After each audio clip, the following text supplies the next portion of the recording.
अस्सलामुअलैकुम and welcome to our channel. I am doctor Hamad Ismail. आज हम बात करेंगे डिस्क्रिप्टिव स्टैटिस्टिक्स इन SPSS। आज के इस ट्यूटोरियल में हम डिस्कस करेंगे कि आप SPSS को यूज़ करते हुए फ्रीक्वेंसीज़ कैसे कैलकुलेट कर सकते हैं, डिस्क्रिप्टिव एनालिसिस कैसे कर सकते हैं। इसके अंदर जो मीन के ऑप्शन है, अगर दो चीज़ों का आपने मीन, डिपेंडेंट या इंडिपेंडेंट वेरिएबल्स के आपने मीन निकालने हो, कैटेगोरिकल वेरिएबल या आपके कॉन्टिन्यूस वेरिएबल हो, आपने कैसे पुट करने हैं। सिमिलरली क्रॉस टाइप आप यूज़ कर सकते हैं दो कैटेगोरिकल वेरिएबल को डिफ़ाइन करने के लिए, उनका स्टैटिस्टिकल एनालिसिस करने के लिए, या एक कैटेगोरिकल और एक कंटिन्यूस वेरिएबल को डिफ़ाइन करने के लिए आप क्रॉस टाइप यूज़ कर सकते हो। देन आप एक्सप्लोर का ऑप्शन यूज़ कर सकते हो कि भी डिफरेंट स्टैटिस्टिकल मॉडल और ग्राफ्स को एक्सप्लोर करने के लिए। देन हमारे पास PP प्लॉट्स और QQ प्लॉट्स हैं जो आपको normality and distribution of data के बारे में बताएगा। और आखिर में हमने रेशोज़ के बारे में बताने हैं कि डिफरेंट सैलरीज़ या इनकम की रेशोज़ आप कैसे निकालते हैं। तो आइए देखते हैं कि आप SPSS में ये सारे टूल्स कैसे परफॉर्म करते हैं। बच्चों, आज हमने बात करनी है डिस्क्रिप्टिव स्टैटिस्टिक्स की। पीछे हमने देखा कि भी पहला जो हमारा लेक्चर था कि बेसिक SPSS को यूज़ कैसे करते हैं। देन हमने देखा कि SPSS के अंदर आपने ग्राफिंग कैसे करनी है। SPSS का मेजर मकसद ये है कि भाई आपने इसके अंदर स्टैटिस्टिकल एनालिसिस करना है। उसके अंदर जो हमने आज बात स्टार्ट करनी है वो है डिस्क्रिप्टिव स्टैटिस्टिक। डिस्क्रिप्टिव स्टैटिस्टिक का ये मतलब होता है कि आपने डिटेल में अगर कोई चीज़ पैरामीटर बताने या एक्सप्लेन करने। यहाँ पे अगर आप देखें, जब आप इसके वेरिएबल व्यू में आते हैं या डाटा व्यू में आते हैं, किसी भी व्यू में आप आ जाए, आपके पास यहाँ पे ऊपर है एनालाइज।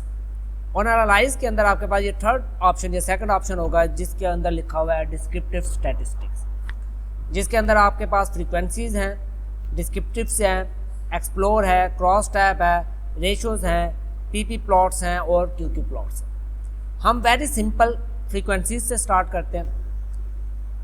जब आप इस फ्रीक्वेंसीज को ओपन करेंगे, फ्रीक्वेंसी का मतलब क्या है? फ्रीक्वेंसी का ये मतलब है कि अगर मैं ये देखना चाहता हूँ कि मेरे पास एक लेंथी डाटा है, मैं ये देखना चाहता हूँ कि भी इसमें नंबर ऑफ़ मेल पेशेंट्स हैं और नंबर ऑफ़ फीमेल पेशेंट्स हैं, एज की फ्रीक्वेंसी क्या है, या मेल या फीमेल पेशेंट की फ्रीक्वेंसी क्या है।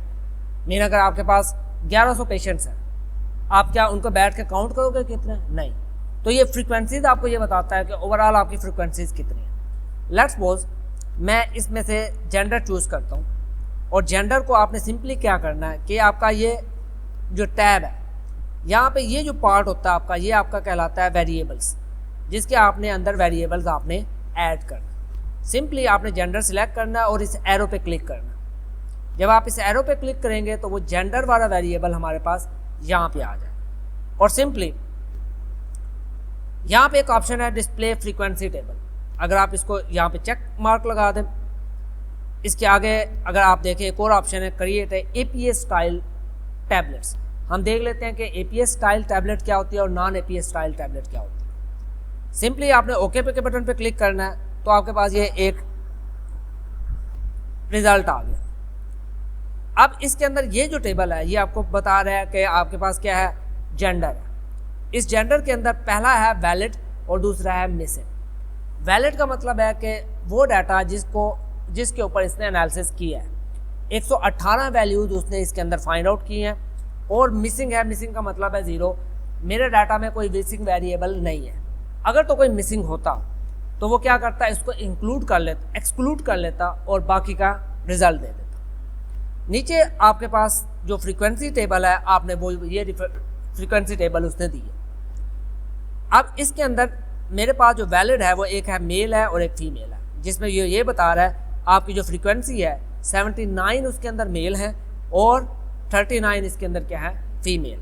और उसकी परसेंटेज कितनी बनती है, परसेंटेज उसने निकाली है 118 के हिसाब से, तो 66.9% इसकी फ्रीक्वेंसी बनती है, सॉरी परसेंटेज बनती है। और आपके फीमेल की परसेंटेज कितनी बनती है, 33.1%। और वैलिड परसेंटेज क्या है, ये इसकी सेम आ रही है। इसकी सेम क्यों आ रही है, क्योंकि हमारा मिसिंग वैल्यू कोई नहीं है। अभी हम इस डाटा को चेंज करके देखेंगे, एक दो इसमें मिसिंग डालेंगे, फिर हम देखते हैं कि हमारे पास इसका रिजल्ट कैसे आता है। नेक्स्ट है कम्युलेटिव परसेंटेज। अब इसको थोड़ा अंडरस्टैंड कीजिएगा, कम्युलेटिव परसेंटेज क्या है। जो आपकी फर्स्ट रो है यहाँ पे ये फर्स्ट रो में वो कह रहा है कि मेल 79 है, इसकी परसेंटेज 66.9 है, वैलिड परसेंटेज 66.9 है और कम्युलेटिव परसेंटेज भी 66.9 है। तो ये सिर्फ मेल की बता रहा है। अब इस 66.9 में ये वैलिड परसेंटेज वाला अगर 33.1 ऐड करेंगे तो ये कितनी बन जाएगी, 100 बन। हम बाकी डाटा को भी अभी देखते हैं, मैं डिफरेंट पैरामीटर बताऊंगा। अभी तो ये 2 वेरिएबल है, अगर ये 3 वेरिएबल होते तो 2 को इकट्ठी करके बताता, फिर 3 को इकट्ठी करके बताता और फिर 4 को इकट्ठी करके बताता। तो ये आपकी वैलिड परसेंटेज बताता है। तो क्योंकि मिसिंग सही हमारा डिफरेंट नहीं है तो आपकी मिसिंग और वैलिड सेम आते हैं। नाउ अब अगली बात होती है कि आपने इस रिज़ल्ट को लिखना कैसे है, टाइप कैसे करना है। अगर आपके पास एक तो ये सिंपली आपने टेबल बना दी, इसको लिखने के डिफरेंट पैरामीटर्स होते हैं, हर बंदे का स्टाइल डिफरेंट होता है। आप इसमें लिख सकते हैं कि भाई our data contains 118 patients, 118 patient, out of which 69.9% were male and 33.1% were female.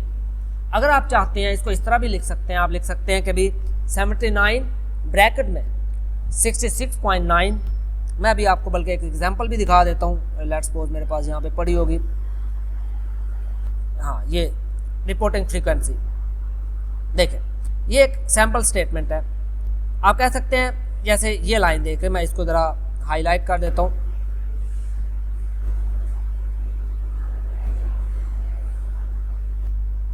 जो मैं बात बोल रहा था, द सैम्पल कंसिस्टेड ऑफ, आप कह सकते हैं यहाँ पे 66.9% male and 33.1% female respondent. N का टोटल नंबर हमारे पास कितना है, 118। या ये दूसरा मेथड है, यहाँ पे देखें आप, इस दूसरे मेथड में आप जो मैं आपको अभी बता रहा था, आप कह रहे हैं द सैम्पल कंसिस्टेड, आपके पास कितने थे, नंबर कितना था, 79। तो आप यहाँ पे लिख सकते हैं कि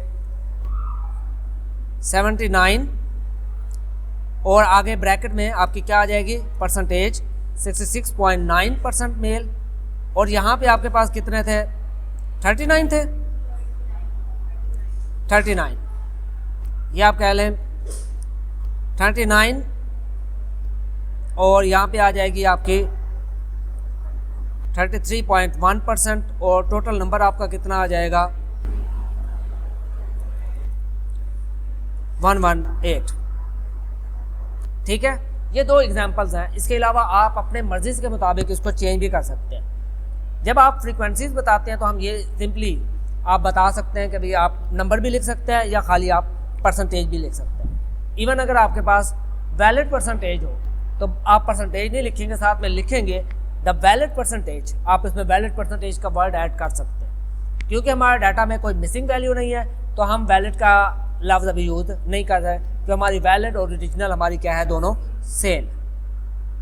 तो इस तरह से आप फ्रीक्वेंसीज के रिजल्ट को क्या कर सकते हैं, रिप्रेजेंट कर सकते हैं। अब बेटा इधर देखें,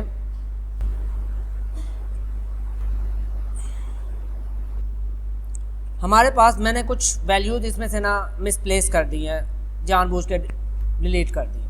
ये कोई 10 वैल्यू मैंने यहाँ से रिमूव कर दी। अब मैं एनालाइज में जाता हूँ, वापस डिस्क्रिप्टिव स्टैटिस्टिक और फ्रीक्वेंसीज, और सिंपली जेंडर को मैं ओके पे क्लिक करता हूँ तो मेरे पास देखें टेबल किस तरह से है। अब वो कह रहा है जो वैलिड है वो 108 है और मिसिंग वैल्यू कितनी है इसमें, 10 है। अब परसेंटेज जो उसने निकाली है, मेल की जो परसेंटेज पहले 69.1 निकाल रहा था, अब वो कितने निकाल रहा है, 63.9, और 36.1 फीमेल्स की निकाल रहा है। और यहाँ पे वो कह रहा है मिसिंग सिस्टम आपका कितना है, 10 वैल्यू मिसिंग है, विच मीन आपकी 8.5% आपकी क्या है, मिसिंग है। तो अब आपकी ये कम्युलेटिव परसेंटेज है और ये आपकी क्या है, मिसिंग परसेंटेज, तो आपकी वैलिड परसेंटेज है। अब यहाँ पे आप कम्युलेटिव लिखना चाहें तो कम्युलेटिव लिख सकते हैं, आप वैलिड लिखना चाहें तो आप वैलिड लिख दें। बट आपकी जो टोटल परसेंटेज यहाँ पे कितनी बन रही है, 58 बन रही है, पहले आंसर कुछ और आ रहा था। तो अगर आपके डाटा में कोई मिसिंग वैल्यू होगी, आपको फिक्र करने की ज़रूरत नहीं है, वो ऑटोमेटिकली इसको क्या कर लेगा, आपको रिजल्ट दे देगा। बताने का मकसद ये है, आपको देखते ही पता चल जाएगा कि मैंने इसमें से कौन सी चीज़ पिक करनी है। अगर मेरे पास ये वैल्यू दे रहा है, स्टूडेंट कंफ्यूज हो जाते हैं कि ये वैलिड परसेंटेज क्या है और कम्युलेटिव क्या है और मैंने इसमें से लिखनी कौन सी है। तो मेन पॉइंट बताने का ये है। अब इसी एनालाइज के अंदर अगर आप देखें डिस्क्रिप्टिव स्टैटिस्टिक और फ्रीक्वेंसीज, अभी मैंने आपको एक चीज़ बताई है इसके अंदर। अब यहाँ पे देखें कुछ और ऑप्शंस भी हैं। पहला ऑप्शन है आपका स्टैटिस्टिक्स। अब इस स्टैटिस्टिक को आप खोलेंगे तो आपके पास मल्टीपल ऑप्शन और खुला है कि आप किस चीज़ की फ्रीक्वेंसी देखना चाहते हैं। आपके पास मीन है, मॉड है, मीडियन है, सम है, नीचे आप डिस्पर्शन स्टैंडर्ड डेविएशन देखना चाहते हैं, वेरिएंस देखना चाहते हैं, range, minimum value, maximum value, SC, या इसमें कुछ और मॉडल है स्कीवनेस और कॉर्टियोसिस। नॉर्मली हमारे से काम नहीं होता, परसेंटाइल है, क्वार्टाइल है। मैं इन पे क्लिक करके, सब पे क्लिक करके मैं ओके के बटन पे क्लिक करता हूँ। ओके, सेकंड ऑप्शन क्या है, चार्ट्स। अगर आप इसमें से कोई चार्ट बनाना चाहते हैं, आप कहेंगे जो डाटा मैंने सिलेक्ट किया है इसमें वो बाय डिफ़ॉल्ट आपको ऑप्शन दे रहा है, आप बार चार्ट बना लें, पाई चार्ट बना लें, या आप हिस्टोग्राम बना लें। मैं इसे कहता हूँ पाई चार्ट बना दो। और बनाना किस चीज़ का है, फ्रीक्वेंसी का बनाए या परसेंटेज का बनाए, दोनों का बना सकता है। परसेंटेज वो खुद कैलकुलेट करके बना देगा या आपकी वो फ्रीक्वेंसीज बना देगा। मैं इसे कहता हूँ फ्रीक्वेंसी का बना दे और कंटिन्यू पे क्लिक करता हूँ। बाकी के जो 3 ऑप्शन है, पहला है फॉर्मेट। फॉर्मेट का मतलब है ये आपकी वैल्यू असेंडिंग ऑर्डर में हो, डिसेंडिंग ऑर्डर में हो, किस तरह से हो, आपने कंपेयर करना है या आउटपुट है। इसको हम बाय डिफ़ॉल्ट सेटिंग पे रखते हैं। नेक्स्ट आपके पास स्टाइल। स्टाइल ये है कि भाई वो आपके कॉलम है कि आपके कॉलम किस तरह से शो होना चाहिए, विड्थ कितनी हो, हाइट कितनी हो। इसको भी हम ज़्यादा नहीं करते क्योंकि टेबल जो हम बनाते हैं वो अपनी मर्ज़ी के मुताबिक, जो हमारा फॉर्मेट होता है यूनिवर्सिटी का, हम उसके मुताबिक इसको बनाते हैं। और ये बूट स्टार्टअप, ये भी आपका डिफरेंट पैरामीटर, इसको भी आपने नहीं छेड़ना। सिंपली मैंने यहाँ से स्टैटिस्टिक्स चूज़ किए हैं और मैंने यहाँ से चार्ट में पाई चार्ट चूज़ किया और मैंने ओके के बटन पे क्लिक कर देता हूँ। और ये देखें जी, ये अभी इसको कैलकुलेट कर रहा है। जैसे ये कैलकुलेट कर लेगा तो आपको यहाँ पे आंसर दे देगा। ये देखें जी, मेरे पास ये आ गया। अब ये देखें, ये उसने स्टैटिस्टिक्स दी है, जो आपने स्टैटिस्टिक्स चूज़ दिया है।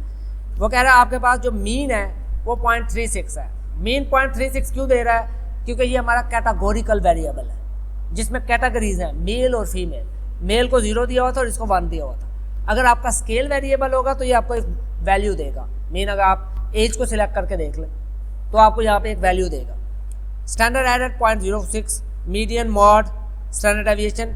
स्टैटिस्टिक ज़्यादा नहीं दे रहा क्योंकि ये हमारा कैटेगोरिकल वेरिएबल है। और बाकी ये चीज़ें आपको दे रहा है, परसेंटाइल दे रहा है और साथ में उसने आपको क्या दिया है, ग्राफ दे दिया। अब यहाँ पे इस ग्राफ को अगेन उसी तरह से आप चूज़ करके इसकी फॉर्मेटिंग कर सकते हैं अपने अकॉर्डिंग, जो हमने अपने लास्ट लेक्चर में देखा। अब मैं वेरिएबल चेंज करता हूँ, डिस्क्रिप्टिव स्टैटिस्टिक, फ्रीक्वेंसीज, और यहाँ पे मैं जेंडर की बजाय कोई स्केल वेरिएबल लेता हूँ और इसमें मैं लेता हूँ, लेट्स सपोज हॉस्पिटल स्टे ले लेता हूँ और इसको मैं ऐड कर लेता हूँ और ओके के बटन पे क्लिक करता हूँ। तो यहाँ पे देखें, अब जो मैंने रन किया कमांड, उसने उन तमाम पे किया है जो मैंने प्रीवियसली चूज़ किए हुए हैं, क्योंकि वो सारे सेव हुए हुए हैं। आप हर बार उसको चेंज कर सकते हैं। यहाँ पे देखें, वो कह रहा है 118 वैल्यूज़ हैं। मीन कितना है, 11.85, और स्टैंडर्ड एरर कितना है, 0.25। मीडियन कितना है, 12 है। मॉड कितना है, मिडल वैल्यू कितनी है आपकी, 9 है। स्टैंडर्ड डेविएशन इतनी है, वेरिएंस इतनी है, रेंज इतनी है, मिनिमम 9 है और मैक्सिमम आपके पास क्या है, 16 है। और इन सबको जमा करके कितना बनता है, ये बनता है। और आपके पास उसने ये कमुलेटिव की जो मैं बात कह रहा था, देखें 44.1%, उसमें उसने जमा किया 5.9%, तो ये 50 बन गया। देन 28 जमा किया तो 78 बन गया। देन ये जमा किया तो एंड में आपके पास 100 आ गया। और इसमें मिसिंग वैल्यू अगेन 8 है, क्योंकि मैंने उस वैल्यूज़ को, मिसिंग वैल्यू इसके अंदर कोई नहीं है जी, वो दूसरा डाटा था, इसके अंदर मिसिंग वैल्यू कोई नहीं। तो ये उसने उसका आपका ग्राफ बना दिया। विच मीन इस तरह से आप फ्रीक्वेंसी को क्या कर सकते हैं, अपने अकॉर्डिंगली मैनेज कर सकते हैं। जितने भी वेरिएबल होंगे उन सब की आप फ्रीक्वेंसीज निकाल सकते हैं। तो फ्रीक्वेंसीज के बारे में इतना ही। आपके अगर कोई क्वेश्चन हो तो आप पूछ सकते हैं। मेरा नेक्स्ट हमारे पास जो चीज़ है वो है डिस्क्रिप्टिव एनालिसिस। क्या एनालिसिस में जाकर डिस्क्रिप्टिव स्टैटिस्टिक्स, पहले हमने फ्रीक्वेंसीज देखी हैं, अब हम देख रहे हैं डिस्क्रिप्टिव्स। डिस्क्रिप्टिव्स क्या हैं कि लेट्स सपोज मैं आपसे कहता हूँ कि भाई मेरे पास एज है, एज को मैं ऐड करता हूँ और इसको सिंपली ओके के बटन पे क्लिक कर देता हूँ। ये डिस्क्रिप्टिव मेरे पास क्या क्या बता रहा है कि भाई एन टोटल नंबर इतना है, मिनिमम इतना है, मैक्सिमम इतना है, मीन इतना है और स्टैंडर्ड डेविएशन। डिस्क्रिप्टिव्स हमें बताती है कि भाई आपके पास स्टैट्स की थोड़ी सी, ये स्टाइल आपका सिंपली इन दोनों पैरामीटर्स को आपने डिस्टर्ब नहीं करना जी बेटा। अब एनालाइज डिस्क्रिप्टिव स्टैटिस्टिक में, ये डिस्क्रिप्टिव स्टैटिस्टिक है, ये ऑप्शंस में जाना है। ऑप्शंस में आपके पास आप देखें कि भाई क्या क्या आप मेजर कर सकते हैं। Variance, range, standard deviation, alphabetically ascending, disorder. Mean आप ये देख लें, अगर आप फ्रीक्वेंसीज में जाते हैं तो ये ऑप्शन आपको फ्रीक्वेंसीज में भी मिल जाते हैं और डिस्क्रिप्टिव्स में भी मिल जाते हैं। मीन ये ऑप्शन आपको दोनों मिल सकते हैं। आप वेरिएंस भी कर सकते हैं, रेंज भी, मीन भी, और उसके अलावा आप डिस्ट्रीब्यूशन को भी इसमें कर दें और स्काई न्यूज़ की भी कर दें और सिंपली ओके के बटन पर क्लिक कर दें। तो ये देखें, ये उसने आपको सारे रिजल्ट्स दे दिए हैं। ये बेसिकली स्क्यूनेस एंड कोर्टोसिस, ये बेसिकली स्टैटिस्टिकल मॉडल है, इनकी वैल्यूज होती हैं। अभी हमारा इनसे लिंक नहीं है, ये जब आगे नेक्स्ट स्टेप पे आऊँगा तो मैं आपको स्टैटिस्टिक के बारे में बताऊँगा, पी वैल्यूज़ के बारे में बताऊँगा, बाकी चीज़ें बताऊँगा। अभी का टारगेट हमारा क्या है, सिर्फ डिस्क्रिप्टिव स्टैटिस्टिक्स, कि हमने डिस्क्रिप्टिव स्टैटिस्टिक्स का कैसे करना है। इसी तरह आप मल्टीपल वेरिएबल को अपने देख सकते हैं। बेटा नेक्स्ट हम बात करते हैं एनालाइज के अंदर डिस्क्रिप्टिव स्टैटिस्टिक्स। इसके अंदर हमारे पास दो किस्म के नीचे प्लॉट्स हैं, एक है पीपी प्लॉट्स और एक है Q Q plots. P P plots and Q Q plots. P P हम कहते हैं कि ये प्रोबेबिलिटी और क्यूक्यू कहते हैं क्वांटाइल। ये बेसिकली आप दोनों प्लॉट्स ही यूज़ होते हैं कि डाटा के डिस्ट्रीब्यूशन को चेक करने के लिए, क्या आपका डाटा नॉर्मली डिस्ट्रीब्यूटेड है कि नहीं है। डाटा डिस्ट्रीब्यूशन का मतलब ये है कि अभी इसके अंदर एक चीज़ इस्तेमाल होती है, आउटलायर। आउटलायर क्या होता है? आउटलायर एक ऐसी वैल्यू होती है जो आपके नॉर्मल डाटा से बहुत ज़्यादा वेरिएट करती है। जैसे मैं कहता हूँ कि मेरा जो डाटा एज है उसके अंदर नॉर्मली लोग जो बिलोंग रखते हैं वो रखते हैं 20 से लेकर 70 तक मैक्सिमम कह लो, या 60 तक मैक्सिमम कह लो। अब उसके अंदर अगर कोई 1 साल का बच्चा या 2 साल का बच्चा आ जाए या जिसकी एज 90 प्लस हो जाए तो ये क्या होगा, आउटलायर होगा, क्योंकि वो मेरी रेंज में नहीं आ रहा, वो रेंज से बहुत ज़्यादा बाहर जा रहा है, उसको हम आउटलायर करते हैं। और ये डिस्ट्रीब्यूशन हमें कौन बताते हैं, इस पी वैल्यू से, पीपी प्लॉट से हमें क्लियर हो जाती है। लेट्स सपोज मैं डिस्क्रिप्टिव स्टैटिस्टिक्स में जाके पीपी प्लॉट में जाता हूँ और यहाँ पे मैं एज को एज ए पैरामीटर चूज़ करता हूँ और सिंपली, और यहाँ पे डिस्ट्रीब्यूशन आप इसको लॉजिस्टिक भी कर सकते हैं, लॉगरिथम भी कर सकते हैं, मगर मैं इसको क्या करता हूँ, नॉर्मल डिस्ट्रीब्यूशन पे रखता हूँ और सिंपली ओके के बटन पे आपको क्लिक कर देता हूँ। यहाँ पे देखें फार्मूला, डिफरेंट फार्मूले यूज़ हो सकते हैं। ब्लॉम्स फार्मूला है, टुकीज फार्मूला है, रैनकेट फार्मूला है, वैंडरवाल फार्मूला है। ये बेसिकली डिफरेंट मॉडल है जो कि इवेल्युएट करते हैं। अगर आप फार्मूला चेंज करेंगे तो माइनर सी वेरिएशन आएगी, बट ओवरऑल रिजल्ट आपका सेम रहेगा। देन आपके पास रैंकिंग कैसे करनी है, मीन की बेस पे करनी है, हाई पे लो पे हम मीन पे रख के करते हैं। आप डाटा को अगर ट्रांसफॉर्म करना चाहें, ट्रांसफॉर्म का ये मतलब ये है, आपके पास डाटा सिंपल वैल्यूज़ में 1 2 3 में, आप चाहते हैं कि ये ट्रांसफॉर्म हो जाए लॉगरिथम स्केल, मीन सारा आ जाए 10 की पावर 1 में, तो आप इसको ट्रांसफॉर्म कर सकते हैं, आप इसको स्टैंडर्डाइज कर सकते हैं। बट हम सिंपली बाय डिफ़ॉल्ट सेटिंग पे रख के इसको ओके के बटन पे क्लिक कर देते हैं। तो ये देखें, तो मेरे पास यहाँ पे ये प्लॉट आ रहा है एज का। ये है observed probability, observed come probability and expected probability. इसके अंदर ये मिडल लाइन उसने बताई है। अब ये मिडल लाइन क्या बता रही है? मिडल लाइन ये बता रही है कि आपका डाटा मोर और लेस ज़्यादा वेरिएट नहीं कर रहा। आपका मोर लेस उस लाइन के पास पास है, मीन आपका डाटा नॉर्मली डिस्ट्रीब्यूटेड है, ज़्यादा उसमें वेरिएबिलिटी नहीं है, प्रोबेबिलिटी आपकी क्या है, नॉर्मल है। इसी तरह अगर हम इस ग्राफ को एनालाइज करें डिस्क्रिप्टिव स्टैटिस्टिक क्यू प्लॉट के ऊपर और सेम एज पे रख के हम करते हैं इसको और ओके के बटन पे क्लिक करते हैं,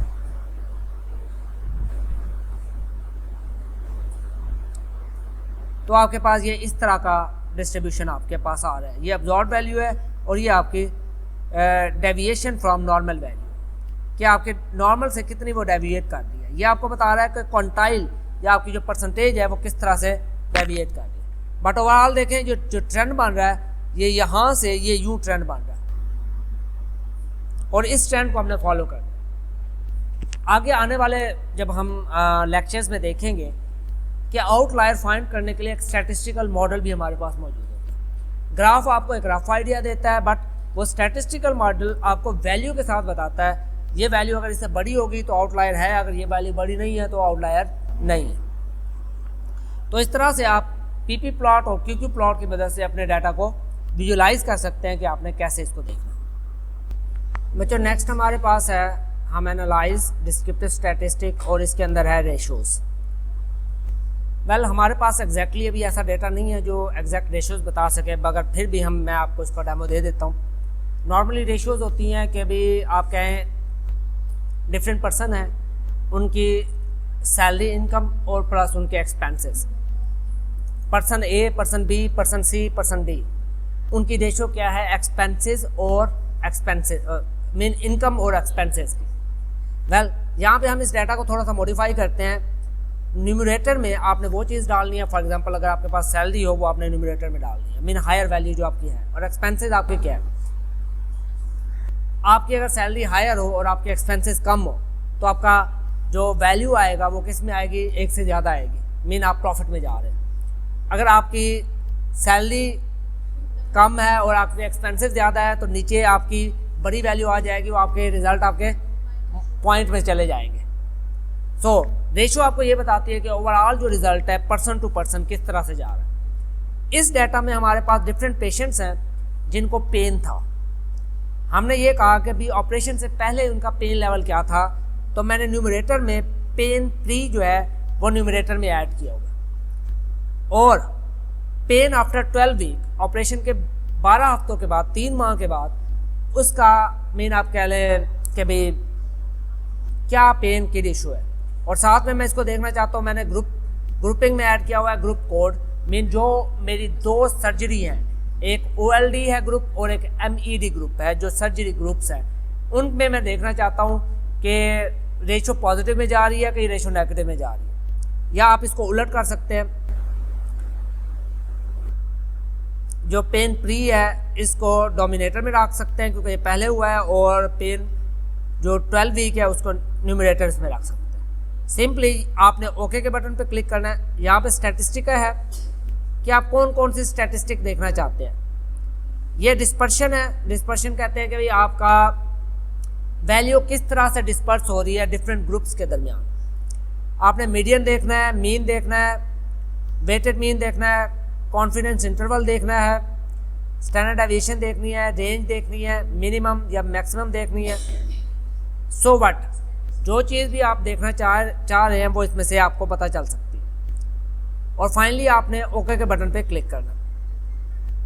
जब आपने ओके के बटन पे क्लिक किया तो देखिए मेरे पास जो मीन आ रहा है, मैंने जो पोस्ट था 12 वीक के बाद जो पेन था वो मैंने नीचे रखा था, और न्यूमरेटर में ऊपर मैंने क्या रखा था, प्री पेन जो ज़्यादा था। तो ओवरऑल देखें ये इनकी जो वैल्यूज़ आ रही हैं वो सारी पॉइंट्स में आ रही हैं। इसका मतलब क्या है कि पेन अप्रॉक्सीमेटली क्या हो रहा है, कम हो रहा है, ओवरऑल कम हो रहा है, और जिसकी जितनी वैल्यू छोटी होगी इसका मतलब है उसके अंदर पेन उतना ज़्यादा कम हो रहा है। तो अब MED ग्रुप में जो वैल्यू आ रही है वह 2.259, जो OLD ग्रुप है उसमें वैल्यू क्या है 0.31, विच मीन्स के जो रिजल्ट ज़्यादा बेहतर किसके हुए, MED के ज़्यादा अच्छे हुए, क्योंकि उसमें पेन ज़्यादा कम हुआ है।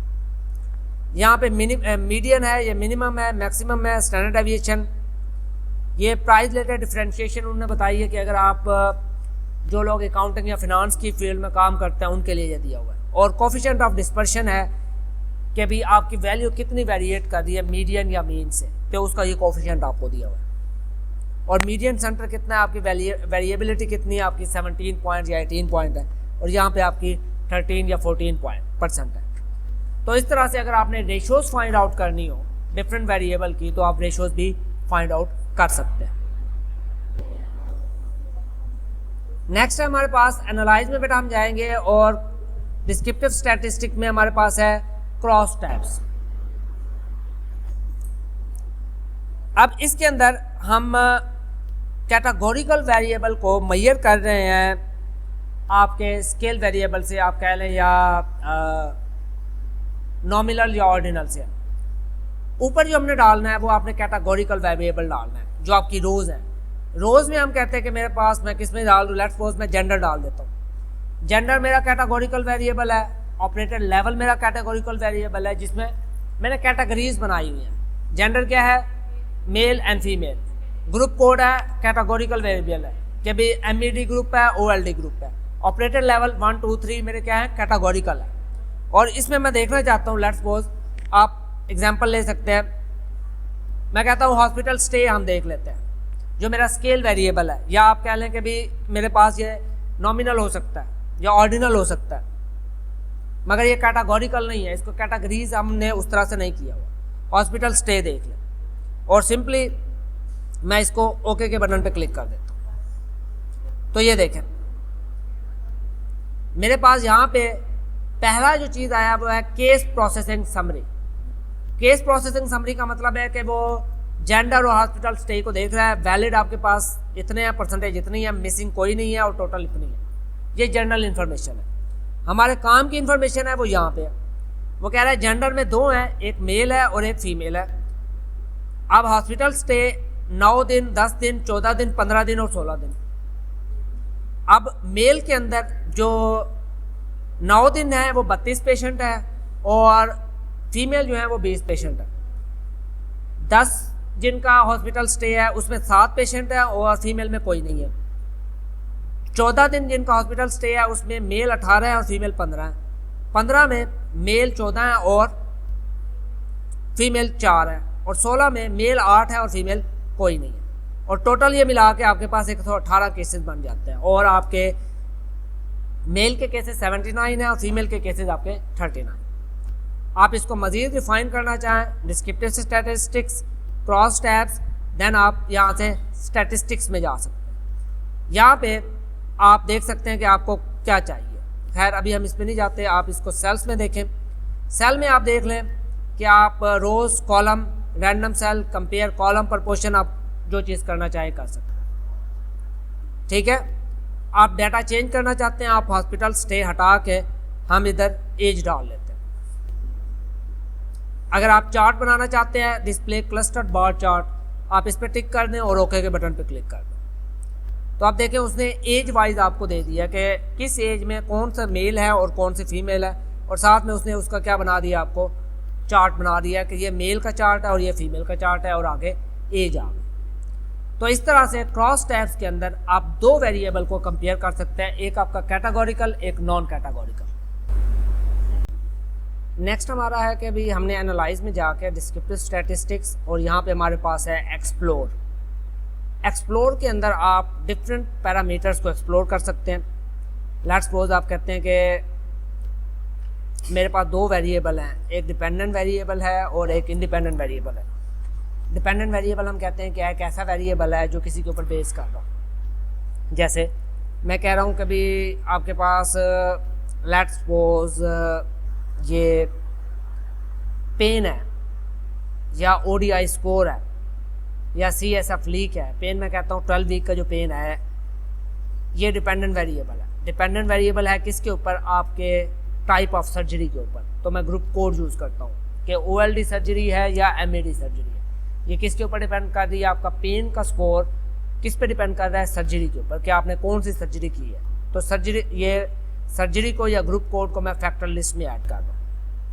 अब नीचे यहाँ पे आपके पास ऑप्शन है कि आप इसके स्टैटिस्टिक्स देखना चाहते हैं या आप इसके प्लॉट्स देखना चाहते हैं। मैं दोनों पे क्लिक कर देता हूँ। यहाँ पे स्टैटिस्टिक का ऑप्शन है, आप इस पर क्लिक करेंगे तो आपने डिस्क्रिप्टिव स्टैटिस्टिक्स देखना है। आप ये देखें वो आ गया जी आउटलायर। क्या आप इसमें आउटलायर देखना चाहते हैं, एस्टिमेटर है या परसेंटाइल्स देखना चाहते हैं, मैं सब पे क्लिक कर देता हूँ। देन प्लॉट्स हैं, प्लॉट्स आप कैसा बनाना चाहते हैं, स्टेम एंड लीफ प्लॉट भी बन सकता है, हिस्टोग्राम भी बन सकता है, और उसके बाद नॉर्मेलिटी प्लॉट्स भी बन सकता है इस पर। और अगर आप कोई स्प्रेड करना चाहते हैं, ट्रांसफॉर्म करना चाहते हैं या पावर एस्टिमेशन देखना चाहते हैं, आप ये भी हो सकता है। हम इस पर कंटिन्यू पे क्लिक करते हैं और ओके के बटन पे क्लिक कर देते हैं।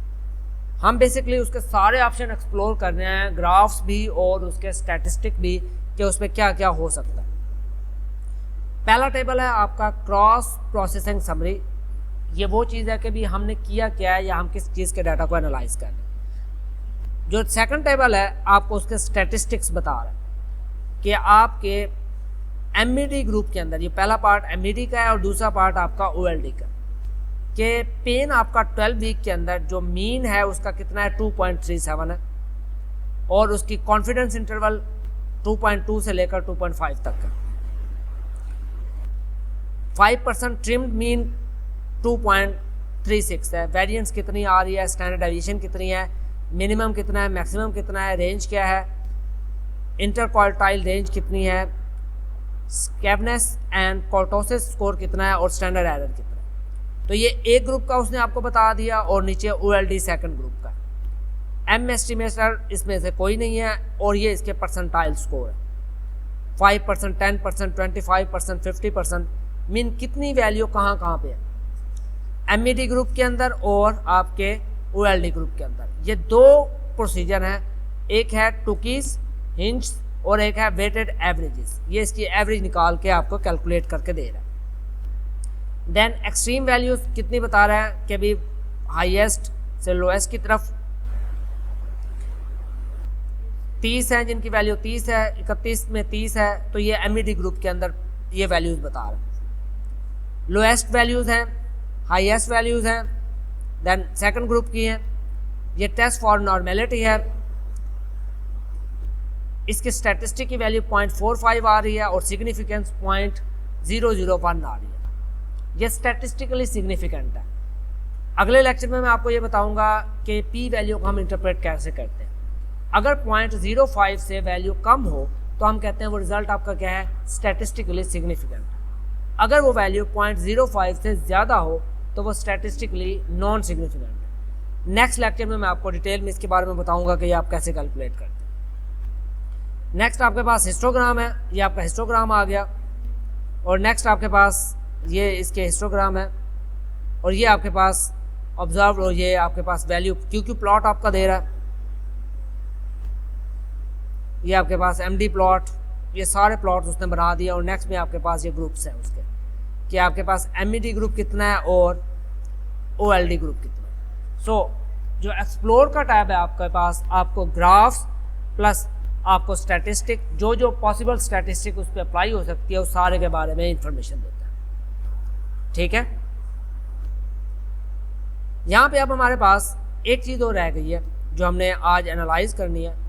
डिस्क्रिप्टिव स्टैटिस्टिक्स हो गए। डिस्क्रिप्टिव स्टैटिस्टिक के बाद एक चीज़ है कंपेयर मीन्स। यहाँ पे आप देखें, एनालाइज पे क्लिक करेंगे, यहाँ पे है कंपेयर मीन्स। कंपेयर मीन्स में आपके पास पहला ऑप्शन है मीन्स का, आपने इस पे मीन्स पे क्लिक करना। तो यहाँ भी आपके पास दो चीज़ें हैं, एक आपके पास डिपेंडेंट वेरिएबल है और एक आपके पास इंडिपेंडेंट वेरिएबल है। कंपेयर मीन्स बेसिकली आपके कैटेगोरिकल और कंटिन्यूअस वेरिएबल को क्या करता है, डिटरमाइन करता है।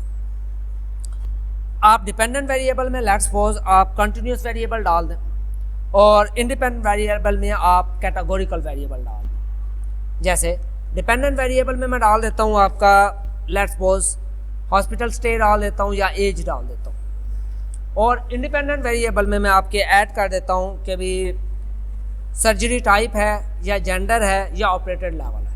लेट्स सपोज मैं जेंडर डाल देता हूँ, ये आपका इंडिपेंडेंट वेरिएबल होगा। सो हम मीन कंपेयर करना चाहते हैं दो ग्रुप्स में, किसका, मेल का और फीमेल का, in terms of the age. अब ऑप्शंस मेरे पास क्या क्या हैं, इन ऑप्शन में ये वो सारी चीज़ें हैं जो आप कंपेयर कर सकते हैं। यहाँ पे लेफ्ट साइड पे देखें, मीन नंबर ऑफ केसेस और स्टैंडर्ड डेविएशन ऑलरेडी सिलेक्टेड है। मीडियन इसको सिलेक्ट करके इधर ऐड करें, मिनिमम एंड मैक्सिमम आप सिलेक्ट करें, फर्स्ट और लास्ट वैल्यू, मीन जो जो वैल्यू आप इधर सिलेक्ट करेंगे आप उन सारे का स्टैटिस्टिक देख सकते हैं। यहाँ पे अनोवा टेबल और टेस्ट फॉर लिनियरिटी, अगर आप इसको चेक करेंगे तो ये दो टेबल वो एक्स्ट्रा बना देगा। इधर हम इसको कंटिन्यू पे क्लिक करते हैं और ओके के बटन पे क्लिक करते हैं, तो देखिए मेरे पास ये टेबल आ गया। अगेन पहला टेबल आपका प्रोसेसिंग समरी है कि इसने क्या क्या प्रोसेस किया। दूसरा टेबल आपका रिपोर्ट है एज के ऊपर कि मेल के अंदर मीन कितना है 55.22 और फीमेल के अंदर मीन कितना है 55.64।